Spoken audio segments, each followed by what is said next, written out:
Well, welcome to another Sunday Extra podcast at Hope Church.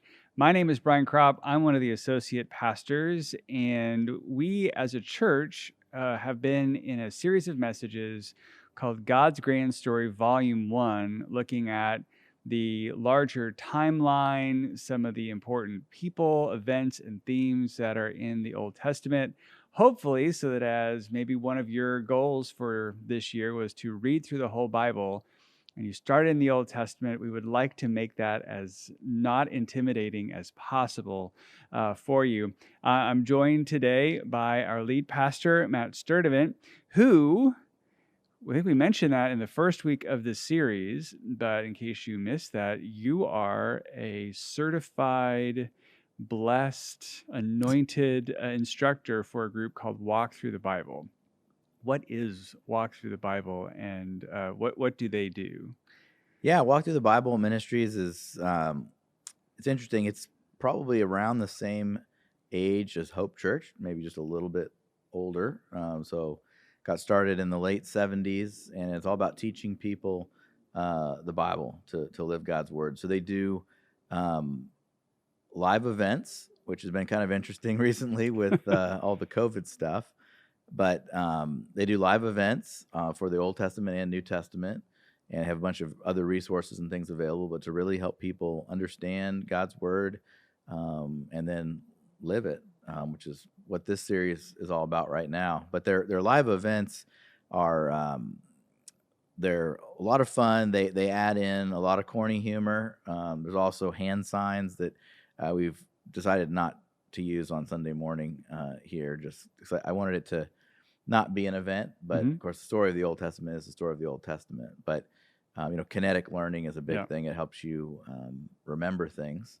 So there are different hand signs, and it's a lot. What's funny is a lot of it's like how we are teaching our kids in the energy zone, getting them active and moving, and helping them learn. So, yeah. So I think I've been an instructor since around 2015, and have I teach Old and New Testament events. Get to travel around and do that, and Nice. help people understand God's Word. Well, I've been a part of Walk Through the Bible events and been to ones that you have led, and safe to say that it takes up some time. So if you haven't been to a Walk Through the Bible event, you should know that they are, I don't know, like 3 to 5 hour events. 3-hour events now. There was a longer version from a few years back that you've been a part of that they've kind of completely redesigned the event. Those were about 5.5 hours. So it's about 3 hours now, 2.5 hours of content. So that's 2 to 3 hours of content. If I were to start reading the Bible on a daily reading plan, started at Genesis, I would be finished at the Old Testament in October. There's a lot in the Old Testament.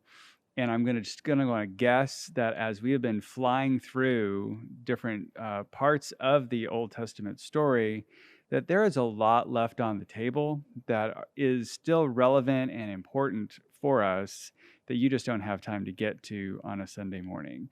So I was curious for this chunk, which was essentially the rest of the Pentateuch, of those first 5 books of the Bible, and the ministry of Moses and his leadership from the Exodus to just at the edge of walking to the Promised Land. What are other aspects that we didn't quite get to on Sunday that would be helpful for us to dig into? Yeah, so I'm going to answer that question today, and if you ask me another day, I might give you something else. Sure. Just because I think that one of the things about God's Word is that it is living, is active. It speaks to us different times, different things that we have going on. So, for me, that's one of the reasons why I have read through the Bible the last several years. Is you can read something, and then this time through, it just really stands out for you, and God uses that to speak. So, so here are just a couple of things about that part of the story that kind of really stand out to me, and I'd like to say just a few more minutes about. I think one of the first ones is if we go back to Egypt, and they haven't left yet. And God tells Moses to go tell Pharaoh, let people go. And Pharaoh says no.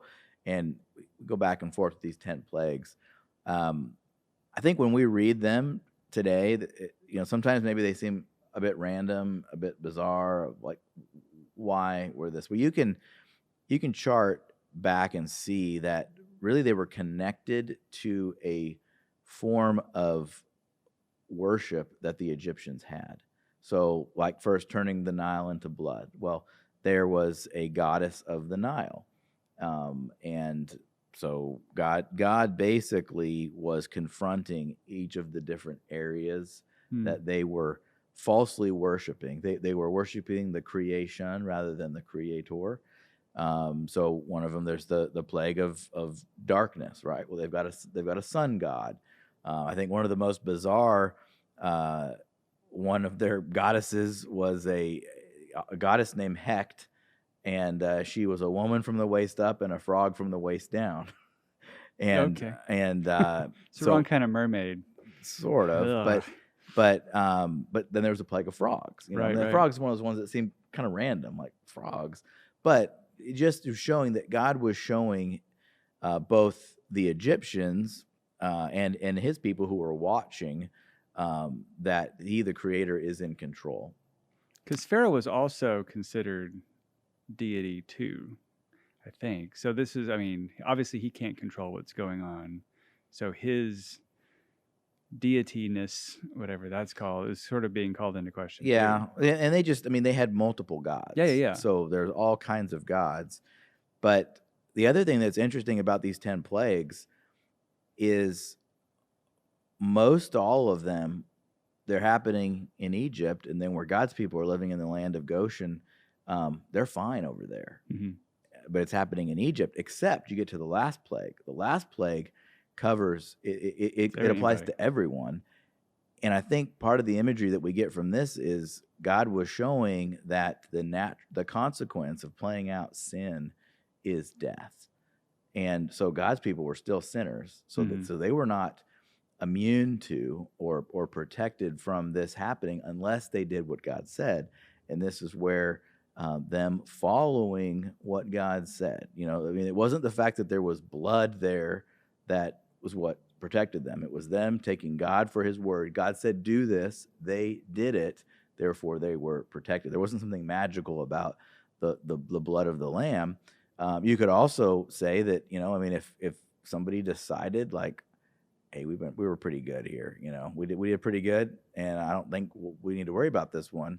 If one of God's people at that point didn't put the blood of the lamb on the doorpost and the door lintel, then they would have experienced that plague in their own home. So that's just another example of us seeing God, creator, showing that he is number one, because one of the things he told his people, put no other gods before me. So he was attacking directly the false gods of the Egyptians. I think another thing that I want to point out that we didn't really have time to spend on this, but they spend 40 years in the wilderness, and they're waiting for an entire generation to die off so that the younger generation can go into the promised land. And God was providing for his people all along the way. They have the manna. They would come down in the morning, the dew-like substance, right? And then it was just enough for the day. So we talk about give us this day our daily bread. If they tried to take more, it would turn nasty. Right. Except for they got to gather more the day before the Sabbath, and then it would last. But the rest of the time, if they took more than they needed, it was gone. They couldn't use it. But God was providing for them each day. He was providing for them, provided water for them, provided, then they got tired of the man and they wanted meat. So the quail come in, and, it's just God's providing for his people all through this. And then you look at, as soon as God's people entered into the promised land, all that stops because he was providing for them still, but they got to live off of the land at that point. Right. So I think it's just as we go through difficult times, difficult seasons, I mean, we've lived through 2020 and now we're in 2021, and there's a lot of difficult stuff, but God provides for his people. Sometimes it doesn't always look the way we think it should look, and we don't see the bigger picture. We can't see the bigger picture, but God is there in the background providing. I think for me that's a big, powerful lesson. But then the biggest thing that is a huge warning for leaders is, God is absolutely holy. God, he will be obeyed. His ways will prevail, and it's really interesting that Moses doesn't get to go into the promised land. Moses disobeyed God at one point out of anger, which, I mean, if I was Moses, I probably would have been angry a lot more than he was. But Moses disobeyed God, and as a result of that, he did not get to go into the promised land. Now, you and I were talking a few minutes earlier that before we started recording that, so Jesus is the main character in the entire Bible. Right. I would then say that aside from Jesus, Moses is probably the next main character of the Old Testament. Mm-hmm. Maybe you got Paul in the New Testament. So let's just say that Moses and Paul, two most godly, 100% humans, Right. Not Jesus is fully God and fully man, but the fully man, no God, Right. Moses and Paul. So if anybody deserved a pass, you look at all the stuff that he put up with. I mean, you'd think, okay, come on, Moses. I mean, it was just one time, right? But no, Moses was the leader of the people, and God stayed true to his word, and Moses, he didn't get to go into the promised land. So that's a good reminder for us of just, we need to take God at his word. We need to obey him. We need to do what he says to do. Don't do what he says not to do. And at Hope, we talk about leaders being pace setters. Mm-hmm. So we need to take that even more seriously as a leader, because people are watching your lives. And so for me, that's always a big reminder when you get to the end of the Pentateuch, and it's like, okay, the last thing that has to happen is Moses has got to die now so they can move on into the promised land, because he's not going with them. Well, I think it's interesting, particularly as you go through the rest of the Old Testament, how much how leadership is played out. So there's the part of the blessings and the curses. So God tells Moses that you speak to this mountain when you get to the promised land and pronounce all these blessings, that if you follow me, I'm going to take care of you. You'll be blessed. Armies come in to attack you, and they'll lose. You'll win. It's good.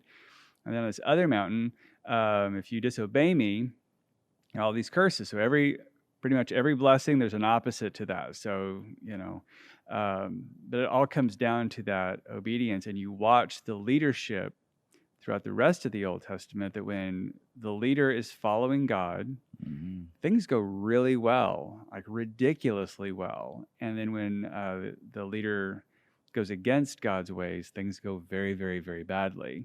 And I think that does go, to speak to our lives as we're reading that narrative of the Old Testament, and we're watching these key people. If they're following God, things go well. If they're not following God, things go poorly. That is also true for us, that if we will align our lives with following God's ways, life goes better. And when we're not aligned with him, things go sideways really, really fast.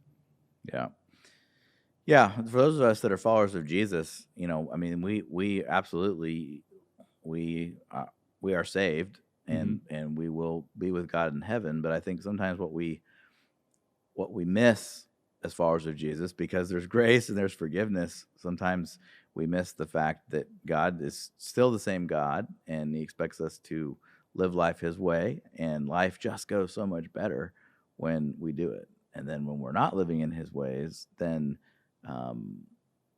things can be more difficult.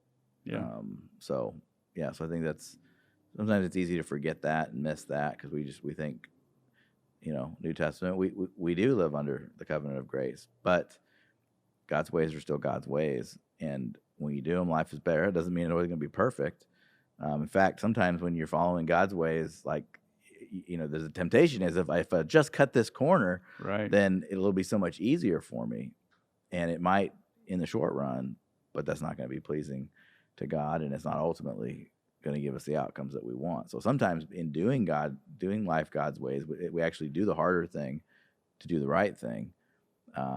And then ultimately we will get to reap that benefit in eternity. So I think you mentioned the manna. And I know for me, I think the concept of enough, that's got to be the worst for me, because I want a little bit buffer. So if I'm out there and there's manna and all that kind of stuff, I want to make sure that I have maybe enough for today.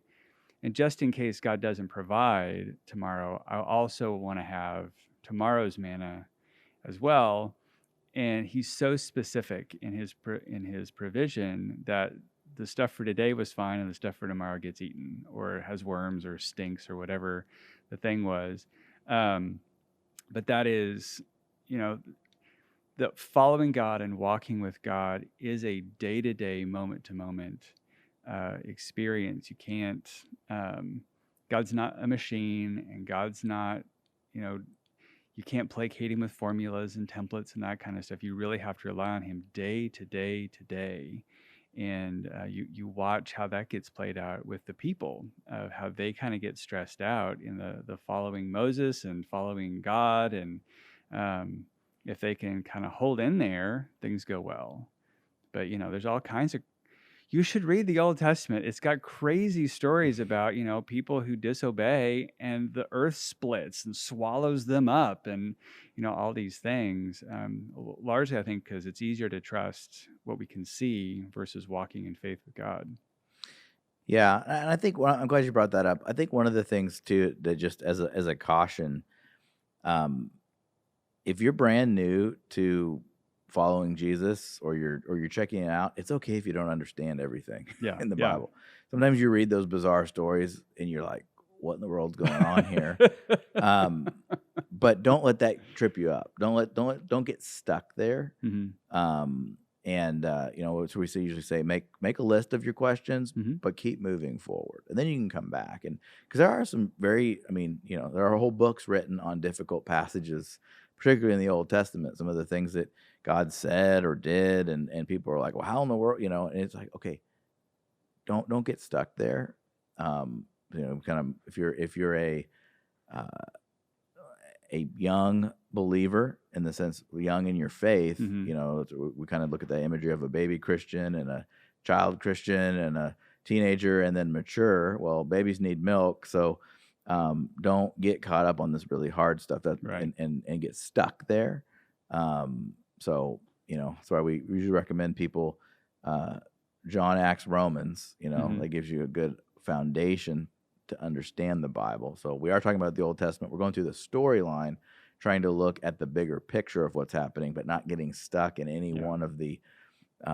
We're skipping all the bizarre parts for the sake of understanding the bigger picture of what God's doing. Yeah. The bizarre parts don't wreck your faith. They're not weird that way, but they do sometimes can raise questions of what was God really doing and all those kinds of things.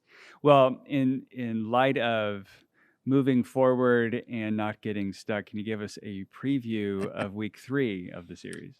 Yeah, so we're going to we've begun, we wandered. Now in week 3, we're going to move into the promised land, and we're going to learn about the moving in. We're going to learn about the time period of the judges, and then we'll wrap up week 3 with the United Kingdom portion, and that is when there were kings who led the entire kingdom of all 12 tribes for about 120-year period, and then things fall apart from there, which we'll look at in the 4th week. It's like they're always falling apart somehow.